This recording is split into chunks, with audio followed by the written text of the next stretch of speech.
ஒரு சைடு பார்த்தீங்கன்னா கையும் காலும் அப்படியே அந்த அளவுக்கு செய்வனுக்குள்ளே எவ்வளோ ஹாஸ்பிட்டல் போயிட்டு வந்துட்டாங்க, எல்லாமே பண்ணிட்டாங்க. இந்த இடத்துக்கு வரும்போது ரொம்ப நடக்க முடியாத சூழ்நிலைக்கு வந்துச்சு. வாரம் நடக்க முடியாத சூழ்நிலைக்கு வந்துச்சு. அடுத்த நேரம் பேச்சு நின்றுச்சு. எல்லாம் சைகை தான். எவ்வளவோ கஷ்டப்பட்டு அவங்களும் முயற்சி பண்ணி பார்த்தாங்க, முடியல.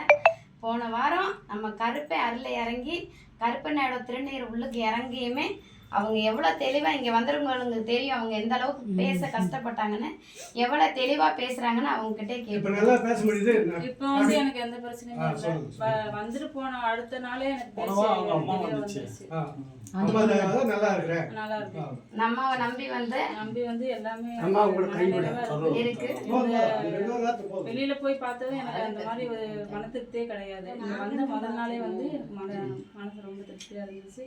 இப்போ எந்த பிரச்சனையும் இல்லை. கால் வலி எதுவுமே இல்லை, உடம்பு வலி எதுவுமே இல்லை. கூடிய சீக்கிரம் வேலைக்கு போய் பிள்ளைங்களுக்கு நல்லபடியாக பார்க்கலாம்.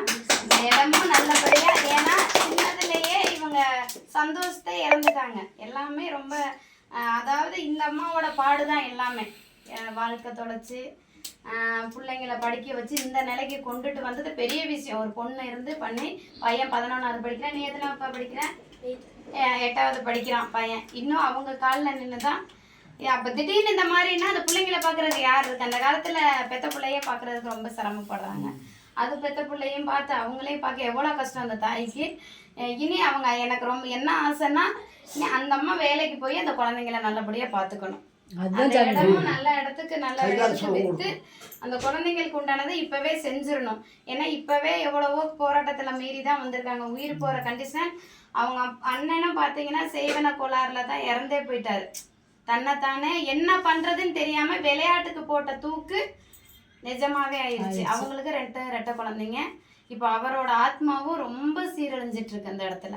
ஆளாளுக்கு அந்த வர்றாங்க போகிறாங்க, என்னையை பிடிச்சிக்கிட்டாங்க, என்னையை தொந்தரவு பண்ண அப்படியெல்லாம் பண்ணலை.